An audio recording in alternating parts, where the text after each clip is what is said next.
Hello everyone, आपका परीक्षा वाणी channel में स्वागत है। आज हम लोग भारतीय अर्थव्यवस्था में योजना आयोग टॉपिक को कवर करेंगे। हम लोगों ने पिछले वीडियो में पढ़ा था जो है भारत में आर्थिक नियोजन की पृष्ठभूमि। क्या भारत में आर्थिक नियोजन की पृष्ठभूमि पढ़ लिया था। फिर उसके बाद आएगा योजना आयोग, फिर योजना आयोग के बाद आएगा नीति आयोग। तो आज हम लोग पढ़ते हैं योजना आयोग। सबसे पहले तो योजना आयोग की स्थापना कब हुई थी। योजना आयोग की स्थापना 15 मार्च 1950 को हुई थी। योजना आयोग की स्थापना 15 मार्च 1950 को हुई थी। ये रूस के विदेशी मॉडल पर आधारित है। रूस के विदेशी मॉडल पर ही आधारित है। मैं इस मतलब जितना लिखा हूँ ये केवल नोट्स के पॉइंट ऑफ व्यू से लिखा हूँ।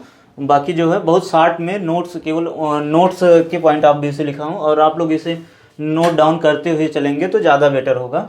ये रूस के विदेशी मॉडल पर आधारित था। उसके बाद फिर ये क्या है, टॉप टू बॉटम अप्रोच है।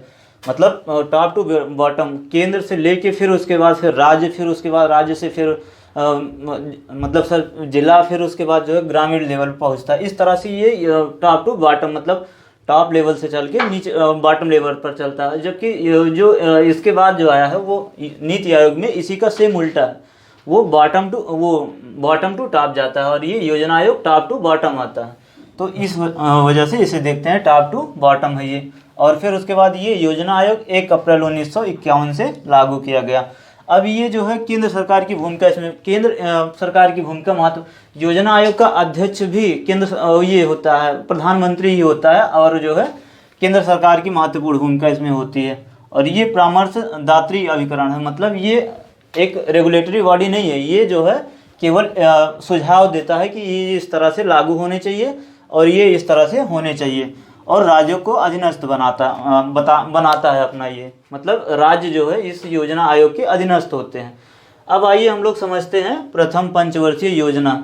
तो सबसे पहले प्रथम पंचवर्षीय योजना में जो है इसका ये डेट मतलब कब से ये प्रारंभ हुआ है, तो 1951 से लेकर 1956 तक ये 5 वर्ष जो है इसमें सम्मिलित किए जाते हैं। तो ये जो है हेराल्ड डोमर की समृद्धि मॉडल पर आधारित था। ये प्रथम पंचवर्षीय योजना जो है ये हेराल्ड डोमर की समृद्धि मॉडल पर आधारित था। और इसमें जो मेन टॉपिक थे, जैसे इसका मेन लक्ष्य कह लीजिए या मेन उद्देश्य कह लीजिए इस योजना का, वो था कृषि एवं सिंचाई को प्राथमिकता देना। और उसके बाद इस सिंचाई और कृषि एवं सिंचाई को प्राथमिकता देने के लिए ये जो है इसमें ये परियोजनाएं लाई गई, जैसे भाखड़ा नांगल बांध, दामोदर घाटी और हीराकुंड बहुउद्देशीय नदी घाटी परियोजना। ये प्रथम पंचवर्षीय योजना की जो है देन है।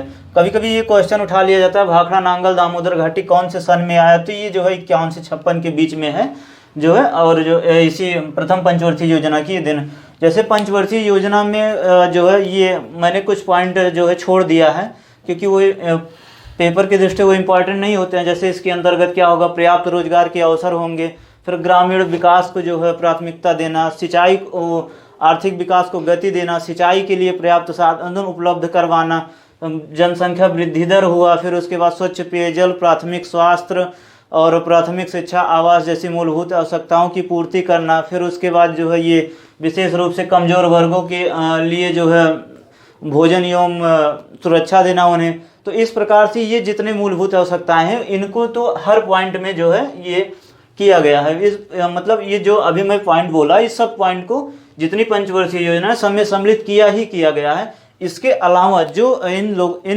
मतलब जो इससे अदर में है, मतलब जैसे ये वो तो बेसिक हो गया, लेकिन ये और पंचवर्षीय योजनाओं में कुछ इतना स्पेशल किया गया है।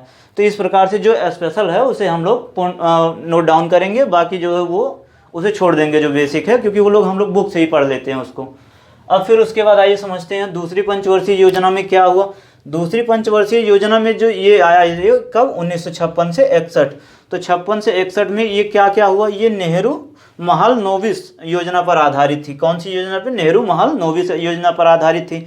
और इसमें भारी उद्योगों की स्थापना की गई, जैसे ये राउल किला, भिलाई, दुर्गापुर में इस्पात संयंत्र लगाए गए, सिकंदरी में जो है उर्वरक कारखाना लगाया गया। तो इस प्रकार से ये जो भारी उद्योग लगाए गए थे वो द्वितीय पंचवर्षीय योजना में लगाया गया। और ये इसी पंचवर्षीय योजना में समाजवादी समाज की स्थापना भी की गई थी। मतलब इस पंचवर्षीय योजना में समाजवादी समाज की स्थापना की गई थी। मतलब जो है सरकारी क्षेत्रों की भूमिका इस पंचवर्षीय योजना से प्रारंभ हो गई थी। तो इस प्रकार हम लोग फिर उसके बाद जो है ये तीसरी पंचवर्षीय योजना के बारे में समझेंगे। फिर इसको मैं साफ करता हूँ। तो इस प्रकार हम लोगों ने प्रथम पंचवर्षीय योजना और दूसरी पंचवर्षीय योजना को समझ लिया। अब आइए समझते हैं तीसरी पंचवर्षीय योजना। तीसरी पंचवर्षीय योजना ये 1961 से लेके 1966 तक है। तो तीसरी पंचवर्षीय योजना में क्या हुआ, जैसे मैं बहुत शार्ट में लिख रहा हूँ क्योंकि आप लोग नोट्स बन जाएगा इस तरह से। अगर मैं पूरा लिखता चला जाऊँगा फिर आप लोग बोरिंग लगने लगेगा फिर वो। आइए तो देखिए इसमें तीसरी पंचवर्षीय योजना में क्या है, मेन भारतीय अर्थव्यवस्था को आत्मनिर्भर बनाना और 1966 में हरित क्रांति लाई गई। ये दो तो मेन हुआ। फिर उसके बाद ये इसमें कृषि एवं उद्योग दोनों पर बल दिया गया था। और एक चीज़ और हुआ था 1966 में जो है, और 1962 में चीन का युद्ध हुआ था। तो इससे आर्थिक वित्तीय संकट आया था। क्या 1962 में चीन का युद्ध हुआ था जिससे वित्तीय संकट आया था, और वित्तीय संकट आने की वजह से इसे योजना ये 1966 से 69 मतलब ये इतना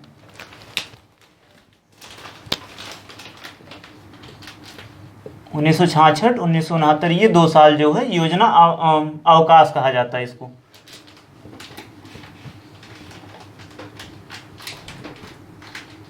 योजना अवकाश काल कहा जाता है इसको। तो ये इसी पंचवर्षीय योजना में आई थी, मतलब ये तीसरी पंचवर्षीय योजना के अंतर्गत है, इसे योजना अवकाश कहा गया। फिर उसके बाद हम लोग समझते हैं चौथी पंचवर्षीय योजना। चौथी पंचवर्षीय योजना कब से कब है, 1969 से 1974 तक। तो वो इसके अंतर्गत DR गार्डिल ने तैयार किया था। इसे चौथी पंचवर्षीय योजना को DR गार्डिल ने तैयार किया था ये। फिर उसके बाद इसमें क्या, आय और संपत्ति वितरण तथा क्षेत्रीय असमानता को दूर किया गया, दूर करने पर बल दिया गया। मतलब आय व संपत्ति और वितरण, मतलब आय और संपत्ति का समान रूप से वितरण किया जाए। उसके बाद क्षेत्रीय असमानता, जैसे क्षेत्रीय असमानता ये जलवायु के कारण हो सकता है, या फिर एक देश मतलब लैंग्वेज आधार पे हो सकता है, या एनवायरमेंटल आधार पे हो सकता है। तो इस असमानता को समाप्त करना या कम करने का लक्ष्य रखा गया था। फिर उसके बाद 4 वाणिज्यिक बैंकों का 1969 में ही 4 जो है 1969 में 4 जो है बड़े वाणिज्यिक बैंकों का राष्ट्रीयकरण किया गया। फिर उसके बाद जाके 1980 में 19 राष्ट्रीय बैंकों का 19 राष्ट्रीय बैंकों का राष्ट्रीयकरण किया गया था। फिर उसके बाद ये राष्ट्रीय आय एवं रोजगार के अवसरों में वृद्धि इसका लक्ष्य था। उसके बाद परिवार नियोजन कार्यक्रम को भी लागू किया गया। इसके अंतर्गत ये इतने कार्य हुए। अब हम लोग फिर समझते हैं पांचवी पंचवर्षीय योजना। पांचवी पंचवर्षीय योजना कब, 1974 से 1979 तक आई है। तो ये देखते हैं इसमें, इसके अंतर्गत ये जो है लियोन्टिफ के आयात निर्यात मॉडल पर आधारित है। ये लियोन्टिफ एक जो है ये अर्थशास्त्री थे। ये इन्होंने अपना जो है ये विदेशी व्यापार में ये मॉडल दिया है। तो इनके ये मॉडल पे आधारित था, लियोन्टिफ के आयात निर्यात मॉडल पर ये आधारित था। फिर उसके बाद इसमें क्या किया गया, आयात प्रतिस्थापन और निर्यात संवर्धन। मतलब ये आयात प्रतिस्थापन मतलब हो गया आयात को कम से कम करना, और निर्यात संवर्धन का मतलब हो गया निर्यात को ज़्यादा से ज़्यादा करना। तो ये जो है एक तरह से आयात को कम करने और निर्यात को बढ़ाने के लिए ये पंचवर्षीय योजना बल दिया गया। इस पंचवर्षीय योजना में ये निर्यात को बढ़ाने के लिए बल दिया गया। फिर उसके बाद अनावश्यक उपभोग एवं पर कठोर प्रतिबंध, मतलब अनावश्यक उपभोग पर कठोर प्रतिबंध ये क्यों लगाया गया, क्योंकि जिससे कम से कम आयात करना पड़े और उसके बाद जो है ये हमारी अर्थव्यवस्था मजबूत हो। कम से कम आयात करना होगा तो कम से कम वो जो है पेमेंट भी करना होगा। तो इसी आधार पर करके ये पंचवर्षीय योजना में अनावश्यक उपभोग पर कठोर प्रतिबंध लगाया गया। और उसके बाद फिर क्या, 20 सूत्री कार्यक्रम को लागू किया गया। और जो है 20 सूत्री कार्यक्रम ये था कि मतलब विभिन्न क्षेत्रों में 20 कार्यक्रम को लागू किया गया। इसे हम लोग आगे समझेंगे, ये तीनों पॉइंट आगे समझेंगे, लेकिन मैं यहाँ पे थोड़ा सा लिख दिया हूँ नोट्स की वजह से। फिर राष्ट्रीय न्यूनतम आवश्यकता कार्यक्रम और काम के बदले अनाज, ये 3 जो है योजना इसी के अंतर्गत लाई गई, पांचवी पंचवर्षीय योजना के अंतर्गत लाई गई। इन तीनों को हम लोग आगे समझेंगे। अब देखिए छठी पंचवर्षीय योजना। छठी पंचवर्षीय योजना कब आई, 1980 से 85 के अंतर्गत आई। तो इसके अंतर्गत ये आयात निर्यात मॉडल पर आधारित थी, मतलब इसमें ये आयात निर्यात मॉडल पर आधारित थी। और उसके बाद एकीकृत ग्रामीण विकास कार्यक्रम योजना आया। फिर ग्रामीण भूमिहीन रोजगार गारंटी योजना आया। ग्रामीण क्षेत्रों में महिला एवं बाल विकास योजना आया। ये 3 इस योजना जितनी भी हैं योजना को हम लोग आगे सब समझेंगे। हाँ, इसके अंतर्गत मैं वो टॉपिक को छोड़ दे रहा हूँ, जैसे ये हो गया पर्याप्त रोजगार हो गया, फिर ग्रामीण विकास हो गया, आर्थिक विकास को गति देना हो गया, फिर विशेष रूप से कमजोर वर्ग के लिए उनको जो है वो भरण पोषण या भोजन के लिए सुरक्षा देना, फिर जनसंख्या वृद्धि दर को नियंत्रित करना, फिर स्वच्छ पेय जल हुआ, प्राथमिक स्वास्थ्य हुआ, प्राथमिक शिक्षा हुआ, आवास हुआ, इस तरह की जो मूलभूत आवश्यकताएं थी वो सब इस योजना में, जितनी योजनाएं हैं सब में ये सब लागू किया था। लेकिन ये सब बेसिक हैं, इस वजह से मैंने छोड़ दिया उसको, आप लोग ये बुक से देख लीजिएगा। और जो मेन है इस योजना में, इतने काम मेन हुए हैं, तो ये सबको हम लोग पॉइंट आउट करेंगे और इस योजना जितनी है इसको फिर नेक्स्ट वीडियो में समझेंगे। फिर उसके बाद आई 7वीं पंचवर्षीय योजना। 7वीं पंचवर्षीय योजना कब आई? 1985 से 90। अब देखिए इसके अंतर्गत दीर्घकालीन विकास व उदारीकरण पर बल दिया गया। यहीं पे उदारीकरण आया, मतलब 91 से एलपीजी लागू किया गया था, तो ये इसी वाली योजना में इसकी रूपरेखा बनी थी। एलपीजी का मतलब ये उदारीकरण, निजीकरण और ग्लोबलाइजेशन मतलब वैश्वीकरण, ये तीनों जो है ये 1991 में आया था, तो इसी योजना के अंतर्गत आई थी। और इस योजना में इंदिरा आवास योजना हो गई, और ये जवाहर रोजगार योजना और नेहरू रोजगार योजना, तो ये तीनों योजनाओं को हम लोग आगे समझेंगे। फिर इसी के अंतर्गत आया था 1986 में वो स्पीड पोस्ट करने के लिए आया, मतलब जो है डाकखाने में स्पीड पोस्ट की सुविधा जो है ये 1986 में ये 7वीं पंचवर्षीय योजना के अंतर्गत आई। उसके बाद फिर सेबी की भी स्थापना 1988 में। सेबी मतलब securities exchange board of India, ये जो है सिक्योरिटीज से मतलब एनएससी और बीएससी ये स्टॉक एक्सचेंज से संबंधित है, उसी को रेगुलेट और उसी को डेवलप करती है। तो इस प्रकार जो है इसे भी हम लोग आगे समझेंगे। तो फिर इसके बाद हम लोग जो है नेक्स्ट वीडियो में कल समझेंगे। धन्यवाद।